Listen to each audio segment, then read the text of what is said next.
Hello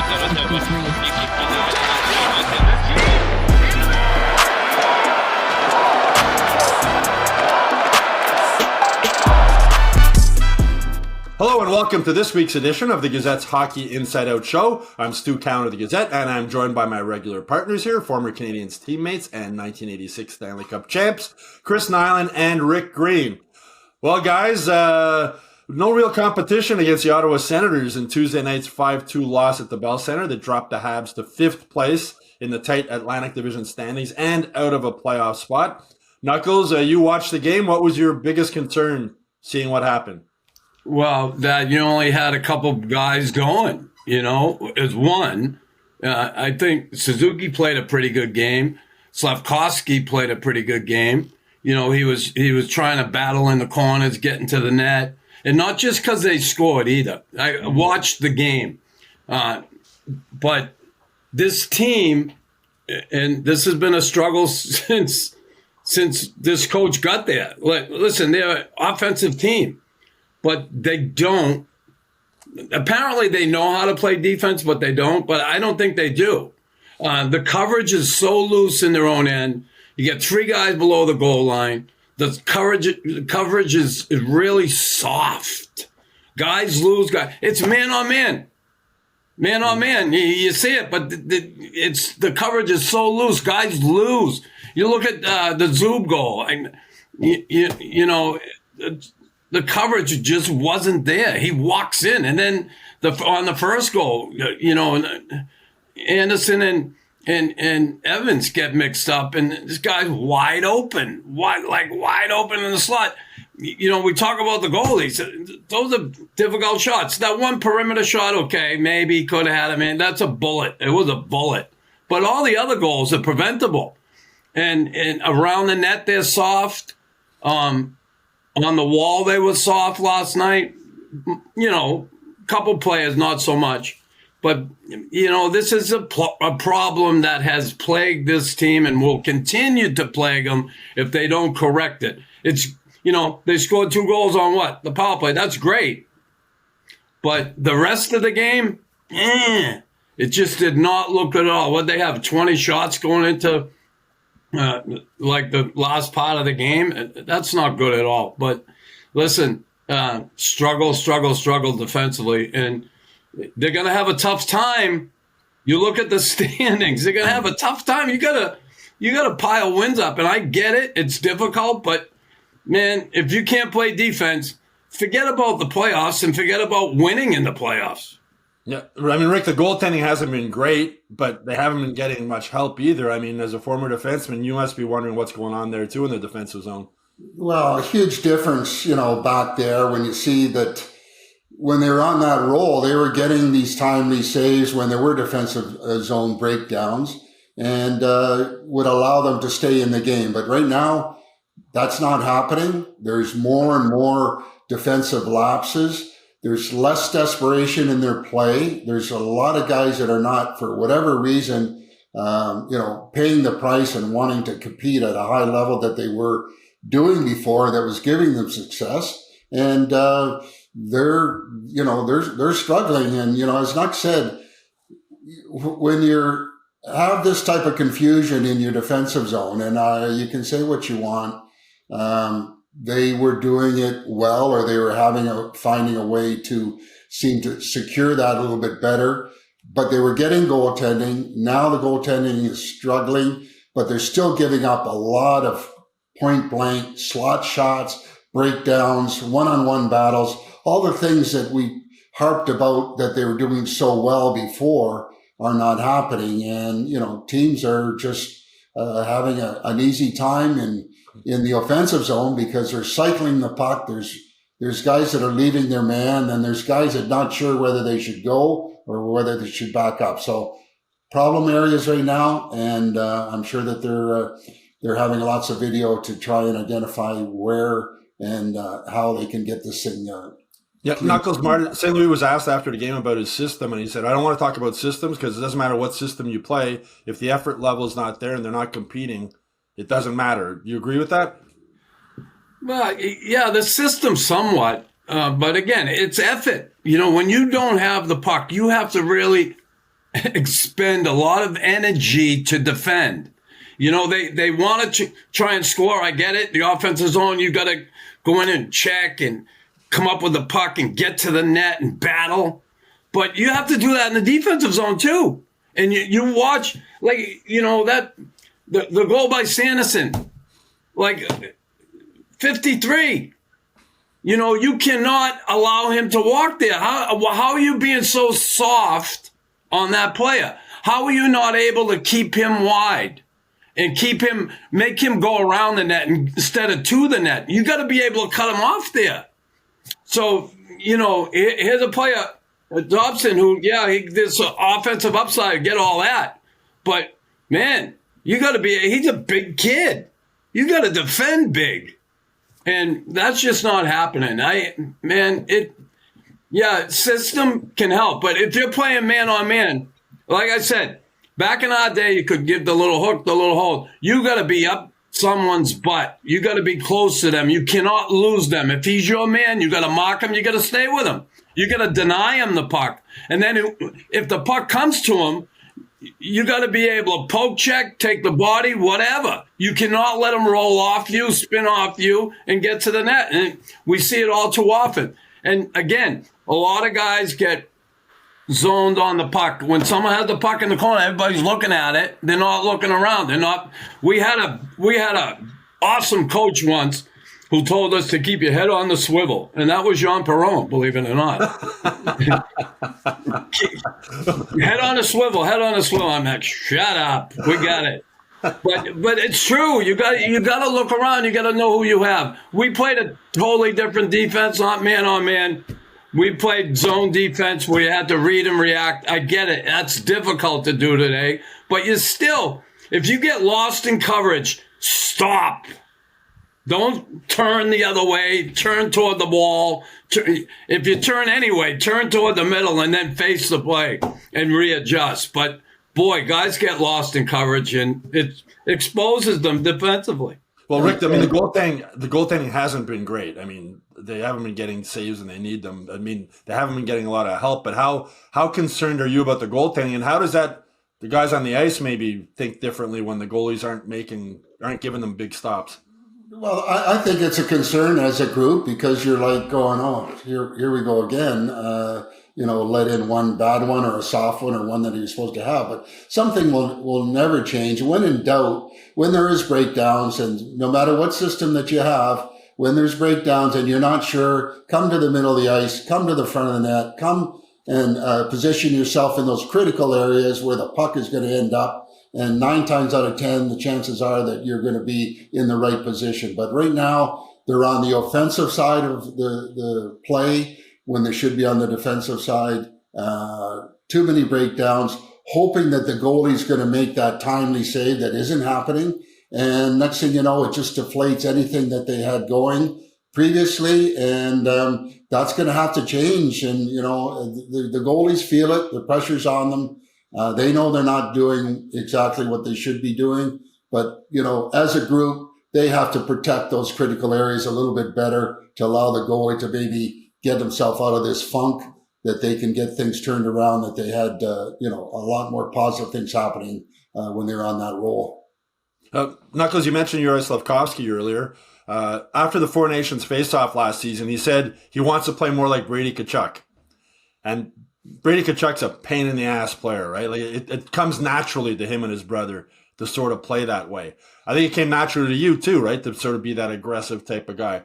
For a guy like Slafkovsky, do you think he has that in him? Is it possible for him to become like a Brady Tkachuk? I think he has a sprinkling of that. I watch him, he's starting to mature as a player. There's no question. He's able to use his size better, but I see that little edge in him. He pushes back at people. He gets nasty with people. Again, Tkachuk, not so much, because that's like inbred. Those Tkachuks are inbred. When you look at the father and them, come on, the way that's in them. Yeah. And I'm not saying it isn't in Slav, but that's a part of his game that I think he has in him. And he doesn't have to use all the time, but he's willing to use if it's needed. So yeah, to an extent, but I like what he's doing on the wall in the corners. He's hanging on to the puck. He's difficult to play against. He's a big body, and that's the way it should be. Yeah, and he's played well since he moved to that new line with the other two young guys, Kapanen and Demidov, and he's been more assertive. And as he told me, he says he looks at himself being more of a leader on that line also. But Rick, I remember with Joel Armia, nicest guy you'd ever meet, right? Really big, nice guy. And he played like a big, nice guy also, right? He never really sort of had that in him. But with Slafkovsky, did you see him being able to be more like Brady Tkachuk? Well, I mean, the Tkachuk family is a special breed. They have that beautiful looking faces that we see every game chewing on their mouthpiece. But, Slav is, I got to give him full marks in the progression that he's made. He's really improved in all areas, and he's come to understand, what he needs to bring each and every night. Big body, getting to the net, confidence, tons of confidence right now. He feels that there's no big rush to move the puck when he doesn't have to move it. He protects it. He gets in the corners. So he's starting to identify his strengths and is playing up to his capabilities of being really effective. And really happy for him. And he's obviously making some great plays. And with 8 goals, he's good. Just keep it going. Yeah, I think that was a good move by St. Louis putting him on that line, because he is the leader on that line as opposed to Suzuki being the leader on the first line. Suzuki, and I think Caulfield miss him a bit because they've said, when they were in the offensive zone, when something wasn't happening, they'd just throw it deep in the corner and Slav would go and get it. And they're missing that. But, I mean, he has really played well this season and more of a physical presence. Knuckles, last weekend it wasn't pretty when the Habs got smoked 7-2 by the Avalanche in Colorado. They've lost one game all season, Colorado, which is remarkable. Was that a reality check for the Canadiens, or was that sort of just, back-to-back? They played the day before in Vegas. Was it just sort of one game where they didn't have it? Colorado played the day before too, didn't they? Yeah, they had a back-to-back. So that's bullshit. That's an excuse. What I will say is they're uber talented and they got a great team, Colorado. Look, one loss, so is a reality check to an extent, but it's just, again, when you have a high-powered offensive team like they are, they play physical, they expose them defensively again. I'll tell you, talk about the goalies all you want. But boy, and believe me, I get it. When goalies give up a banana, it's tough sometimes, but you got to suck it up and move on.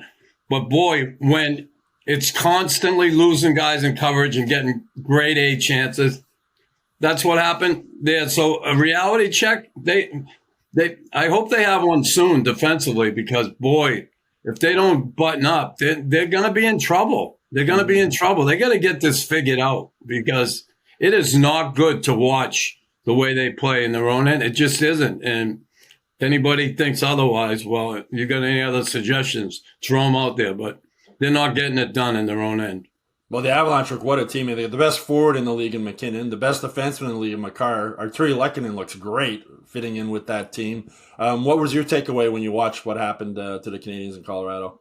Well, it's not a fluke. They've only lost one game. When you look at the team game that they have going on, whether it's your first or your fourth line, you got McKinnon lighting it up. First in the league, goals for, first in the league for goals against. They're getting performance from every position, from every guy.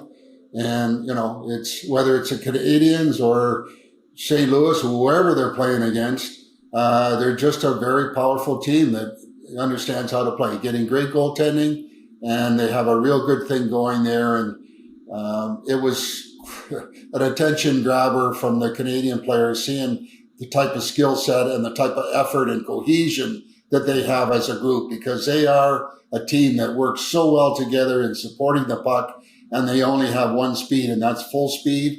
And really nice hockey club to watch, and obviously the results speak for itself. Yeah, as you mentioned, not just the skill level, but the effort level. Knuckles, ahead of Wednesday night's game against the Jets, the Canadiens are going to honor Andrei Markov, which I think is great. They did it a couple of years ago with PK Subban, guys who left Montreal not under the best circumstances under former GM Marc Bergevin. They're bringing him back. He 10 games away from playing 1,000 games with the Canadiens. He really wanted to do that. He never got a chance. I think this is a way of the Canadiens trying to make amends for that. Just what are your thoughts of them bringing Andrei Markov back? Yeah, listen, the guy had a great career. He played his whole career here. I mean, it's terrible the way he went out. 10 games left. Listen, come in, give the little tip of the hat, and then he's going to go back to Russia. Yeah, I mean, he never wanted to leave Montreal. He signed for the same amount of money for like 10 years in a row, right? He never wanted to go to free agency. He never wanted to leave, and then it got in a contract squabble with Bergeron. Yeah, someone said it was over short money too, and yeah, it wasn't much. Yeah. Well, here's what I'll say about that, and what I'll say about that is they signed him after he had those big knee surgeries too, right? He had 2 surgeries, the ACL, Yeah. in what, a year? Well, he had 2 reconstructive, and then he had a third one also. Yeah. So when you're asking and trying to gouge for that little more, and he did the contract himself, so it got personal. Yeah. He didn't have an agent. I don't think that helped his cause. You can look back and say, oh, he should have, would have, could have, but it was over not a whole lot of money. And listen, they signed him to money there when he had that bad knee, and part of it, everybody has a part in a conflict, okay?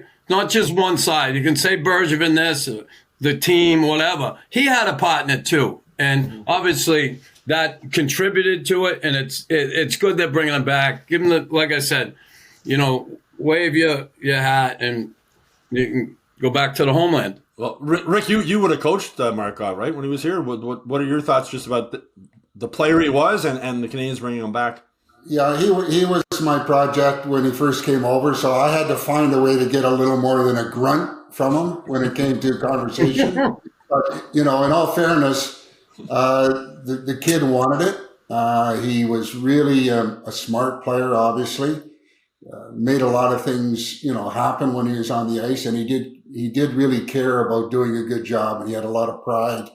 And, he racked up a lot of points. So, I mean, when you have a guy like that on the bench and you know exactly what you're going to get from him each and every shift, it's a bonus. And, you see the type of career that he had and the type of points that he racked up and his overall play. It was enjoyable, and, it was fun to see a guy have good success and a good career. It's just unfortunate that it had to end that way. But I'm glad they recognize him as a quality guy that was part of the organization for a long time and did a lot of great things for the team. Was there one part of it? Go ahead, Stu, I will say, with Markov there, what impressed me, again, he's an offensive player who could play D, too. He wasn't just a good all-around defenseman, really good all-around defenseman. I don't think he got credit for.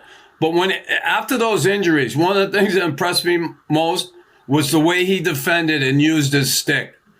He was so good at positioning himself, to overcome that wonky knee. Man, he was so good with his stick around the net, so alert. They impressed me. I was here for that, and I got an opportunity to see that firsthand. And that's, just a testament to how the hockey sense and the ability to make adjustments, because of an injury and still be an effective player. Well, Rick, I won't say where he learned. So I was going to say, I won't say where he learned how to use stick on stick and body position, but somewhere down the line. Sometimes you have to use your body. Stick on stick is great, but you got to use your body too. All right, so don't take too much credit.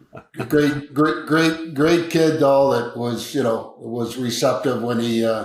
When he was able to get by with a few grunts. So it was all good. Rick, Mark Defoy we were in a scrum with Mike Matheson the other day, and Mark Defoy said to Matheson, well, you remind me a little bit of Markov, the way you played. And Matheson almost blushed, and he said, well, I don't know about that, but thank you for saying that. And he mentioned that, Matheson said his family, growing up, their favorite player was Saku Koivu, but his favorite player was Markov because Mike was a defenseman. But do you see, Rick, any similarities in the way those two guys play? Well, a little bit. I think Matheson is a much more fluid skater. And, from the offensive side, I think Markov was much more creative and could make some really, really good passes and plays. But they're individual from the standpoint they brought something to the game. Matheson, I'm really happy for him. They locked him up for a well-deserved contract. And back in the day when Markov was at his best, he brought a lot of offensive good plays, good shot, saw the ice well, dependable. But I think that Matheson is a little different player from the standpoint, less offensive, but much better skater, mobile, and great for today's game. Knuckles, what was your reaction when you found out Matheson had signed that 5-year, $30 million deal? He could have got more money if he went somewhere else. Wanted to stay in Montreal. What were your thoughts when you saw that? Yeah, listen, he's happy here. He wants to be here. Happy for him. Listen, there's one thing. He is not going to lose the ability to skate. Mm-hmm.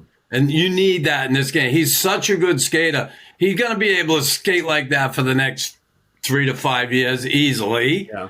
And then it's from there, it's all up here, right? It's as you get older in the game, it gets a little more difficult. The grind, the whole thing. That's where it's going to be difficult for him. But he's a guy who comes every night. He's prepared. He wants to play well. And he takes a lot of heat here for his play at times. And he logs so many minutes. I mean, come on.